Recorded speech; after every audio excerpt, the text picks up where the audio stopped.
नमो नमः। अहमस्मि डॉक्टर रामकुमार झा, अंशकालिक सहायक प्राचार्य ज्योतिषम, पूर्णिमा राम प्रताप संस्कृत महाविद्यालय बैगिनी दरभंगा। इदानीं मया जम्बूद्वीप मध्ये गिरिनिवेशवशेन नवखण्डानि विवेच्यन्ते। सम्पूर्णं सौम्यभूमि गोलार्धं जम्बूद्वीपं वर्तते। तत्र गिरिनिवेशवशेन प्राच्यैः पौराणिकैः आचार्यवर्यैः नवखण्डानि प्रतिपादितानि सन्ति। भारतवर्षं किन्नरवर्षं, हरिवर्षं, कुरुवर्षं, हिरण्मयवर्षं, रम्यकवर्षं, भद्रासुवर्षं, केतुमालवर्षं, इलावृत वर्षं चेति। तथा हि लंकादेशाद्यमगिरि रुदग्धेमकूटोऽथ तस्माच्चान्यो निखद इति ते सिन्धुपर्यन्तदैर्घ्याः एवं सिद्धादुदगपि पुराच्छृङ्गवच्छुक्लनीला वर्षाण्येषां जगुरिह बुधान्तरे द्रोणिदेशान्। भारतवर्षमिदं ह्युदगस्मात् किन्नरवर्षमतो हरिवर्षं सिद्धपुराच्च तथा कुरु तस्माद् विद्धि हिरण्मयरम्यकवर्षे माल्यवांश्च यमकोटिपत्तनाद् रोमकाच्च किल गन्धमादनः नीलशैलनिखदावधि च तावन्तरालमनयो रिलावृतम् माल्यवज्जलदे मध्यवर्ती यत्तत्तु भद्रतुर्गं जगुर्बुधाः गन्धशैलजलराशिमध्यगं केतुमालक मिलाकलाविदः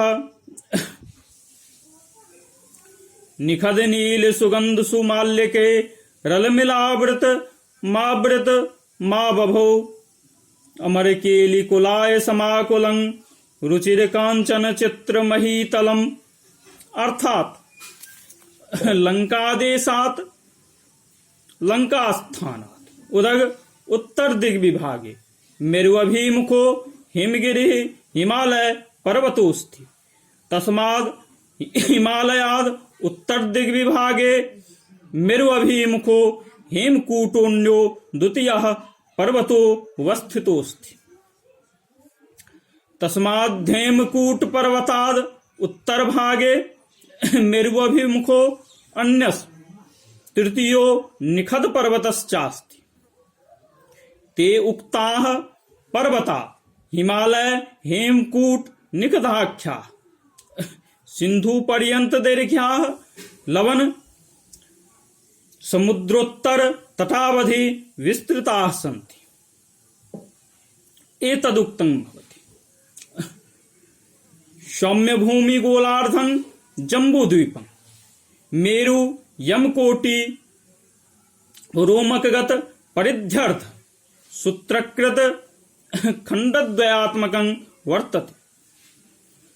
तत्र लंका संबंधी खंडे एते त्रयः पर्वता लंका केन्द्रकाभिष्ट भागव्यासार्धत्रयोत्पन्नाः तच्छकलस्थ लवण समुद्रोत्तर तटस्पृष्टाग्रद्वय वृत्तार्धकाराः सन्ति। एवं सिद्धपुरात् लंकाधस्थ नगरात् उदग उत्तर दिग विभागेपि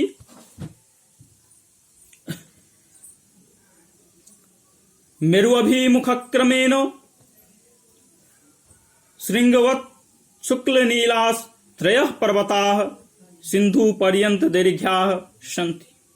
येषां लवणावधि पर्वतानाम् अंतरे मध्ये अवस्थितान् द्रोणिदेशान् द्रोणीरूप भूमि प्रदेश बुधा भूगोल तत्वज्ञा व्यासादय वर्षाणि जगु तद एतदुक्तं भवति।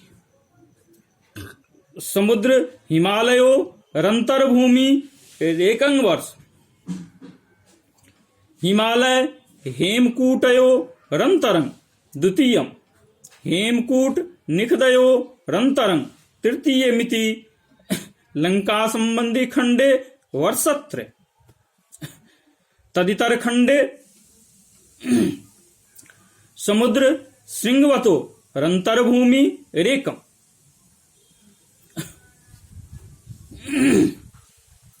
श्रृंगवत शुक्ल पर्वतयो रंतर्भूमि द्वितीयं शुक्ल नील पर्वतयो रंतरं तृतीयमिति वर्षत्रयम् इदमस्मद् अधिष्ठितं प्रत्यक्ष सिद्धं प्रथमं द्रोणी प्रदेशं हि निश्चयेन भारताख्यं वर्षम् अस्ति। अस्माद् भारतवर्षाद् उत्तरभागे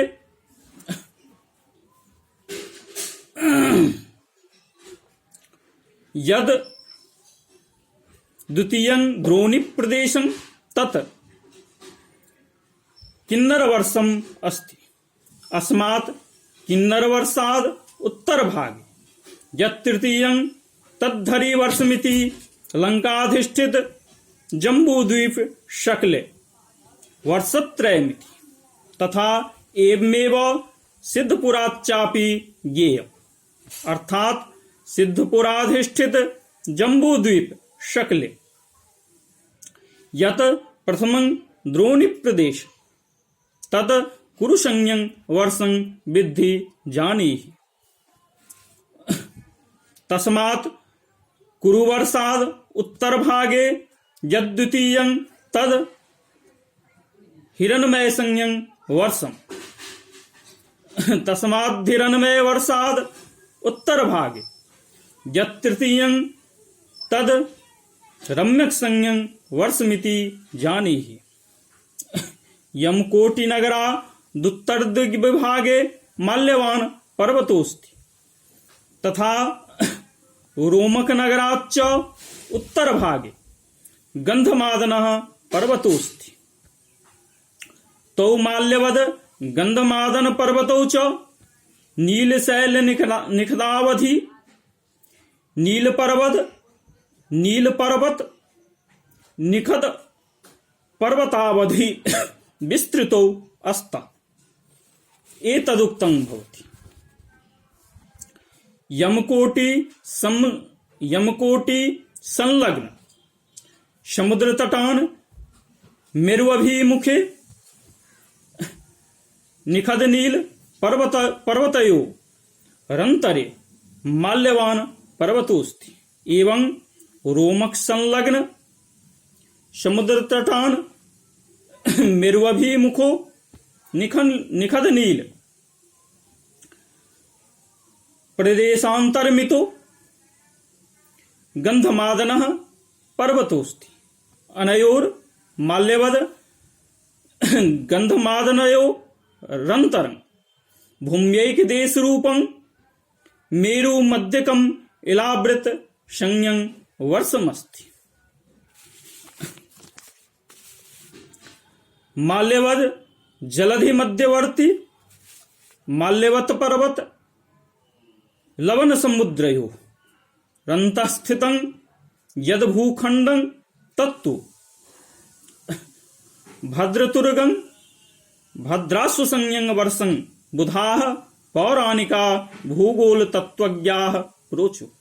तथा गंधशैल जलराशि मध्यगं गंधमादन पर्वत क्षार समुद्रयो रंतरे वर्तमानं यद भूखंडं तत् केतुमाल संज्ञं वर्षम् इलाकलाविदो भूगोलाश्रित सूक्ष्मयुक्तिज्ञाः प्रोचुः। निखद नील सुगंध सुमाल्यकैः चतुर्भिः पर्वतैः चतुर्दिक्षु आवृतम् इलावृतं वर्षम् अतिशयेन आबभौ अशोभत। इदम् इलावृतं नाम नवमं खण्डं देवक्रीडागृहैर्व्याप्तमस्ति, तथा चास्य महीतलं शोभायमान सुवर्णमयं वर्तते इति। एतत् सर्वं स्फुटीकुर्वन् स्वयं श्रीमान् भास्कराचार्यः वासनाभाष्ये कथयति यत् अत्र भूगोलस्यार्धमुत्तरं जम्बूद्वीपं तस्य क्षाराब्धेश्च सन्धिर्निरक्ष्यदेशः, तत्र लङ्का, रोमकं, सिद्धपुरं, यमकोटीति पुरचतुष्टयं भूपरिधि चतुर्थांशान्तरं किल कथितम्। तेभ्यः पुरेभ्यो यस्यां दिशि मेरुः सोत्तरा, अतो लङ्काया उत्तरतो हिमवान् गिरिः पूर्वापर सिन्धुपर्यन्त दैर्घ्योऽस्ति, तस्योत्तरे हेमकूटः सोऽपि समुद्रपर्यन्त दैर्घ्यः, तथा तदुत्तरे निखदः, तेषामन्तरे दोनिप्रदेशा वर्षसंज्ञाः, तत्रादौ भारतवर्षं, तदुत्तरं किन्नरवर्षं, ततो हरिवर्षमिति। एवं सिद्धपुरा दुत्तरतः शृङ्गवाननां गिरिः, ततः श्वेतगिरिः, ततो नीलगिरिरिति। तेपि सिन्धुपर्यन्त दैर्घ्याः, तेषामन्तरे च वर्षाणि, तत्रादौ कुरुवर्षं, तदुत्तरे हिरण्मयं, ततो रम्यमिति।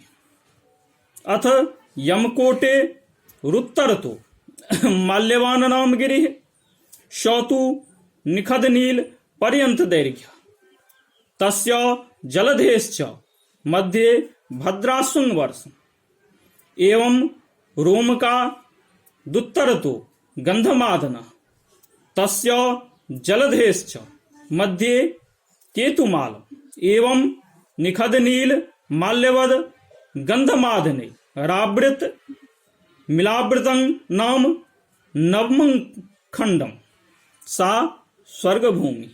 अतस्तत्र देवक्रीडागृहाणि शेषं स्पष्टमिति।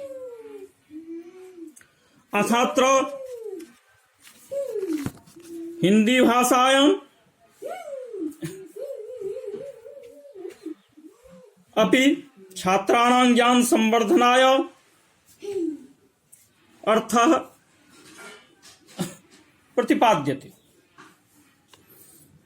लंका देश से उत्तर में हिमालय नाम का पर्वत अवस्थित है। हिमालय से उत्तर में हेमकूट, हेमकूट से उत्तर में निखद नामक पर्वत राज विद्यमान है। ये तीनों ही पर्वत पूर्वापर क्षार सिंधु पर्यंत फैले हुए हैं। इसी प्रकार सिद्धपुराधिष्ठित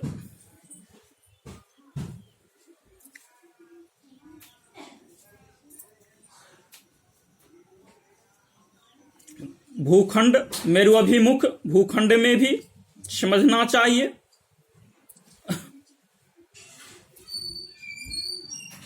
वहां सिद्धपुर से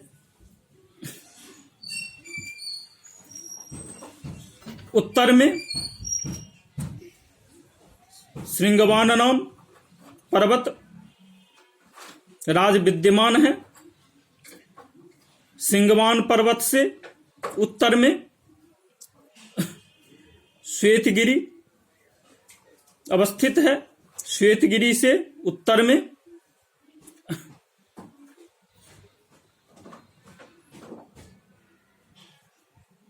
नीलगिरी अवस्थित है। इन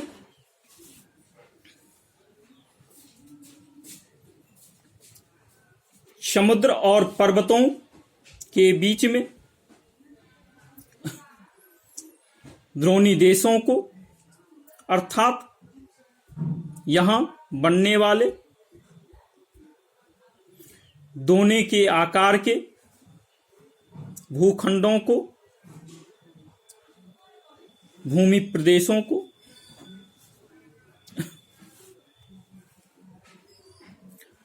आचार्य ने वर्ष कहा है, अर्थात यहाँ पर बनने वाले दोने के आकार के भूखंड को वर्ष के नाम से प्राचीन आचार्यों ने पुकारा है।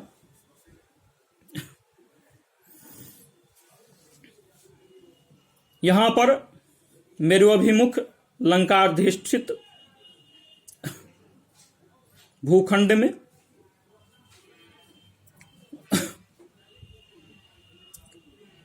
क्षार सिंधु और हिमालय पर्वत के मध्य अवस्थित द्रोणी प्रदेश को भारतवर्ष कहा गया है, जहां हम लोग अवस्थित हैं।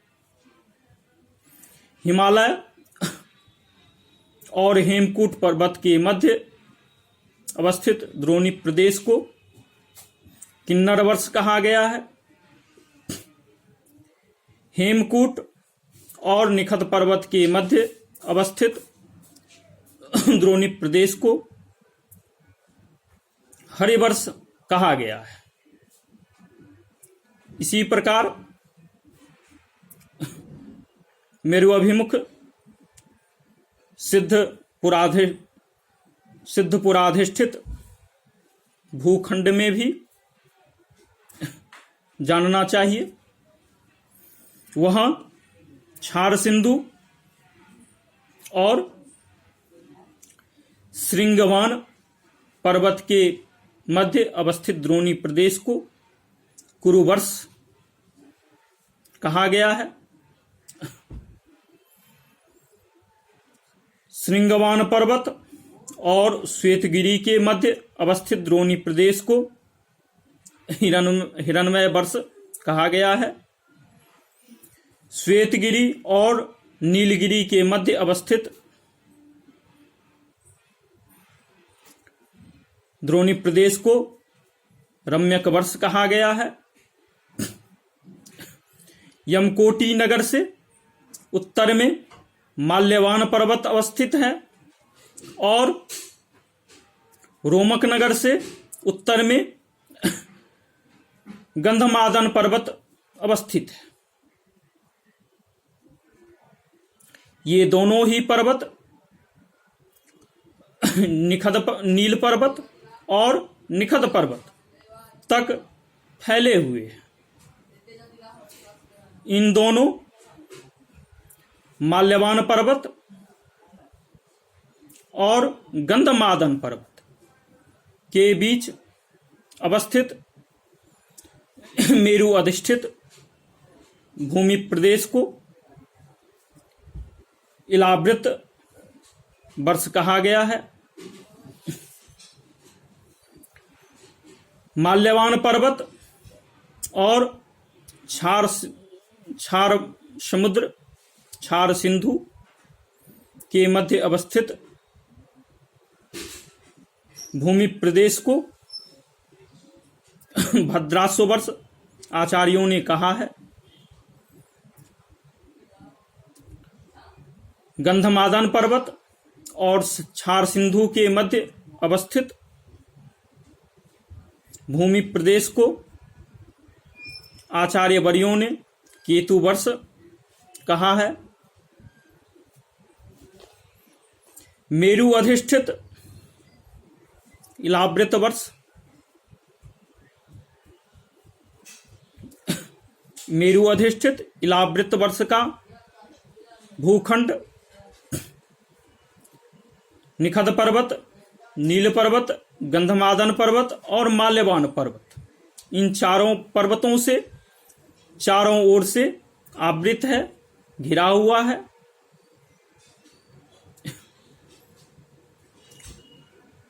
यह इलावृत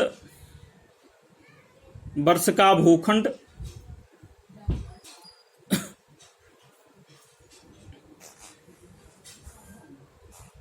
देव क्रीड़ा गृहों से व्याप्त है, अर्थात यहाँ इस वृत्ताकार इलावृत वर्ष के भूखंड में देवगण क्रीड़ा करते हैं। यह इलावृत वर्ष का भूखंड महितल, सुंदर और कांचनमय है, अर्थात यह वृत्ताकार भूखंड देखने में अति रमणीय, अति सुंदर है। इसलिए इस भूमि को आचार्यों ने स्वर्ग भूमि भी कहा है। इत्यलमिति शम।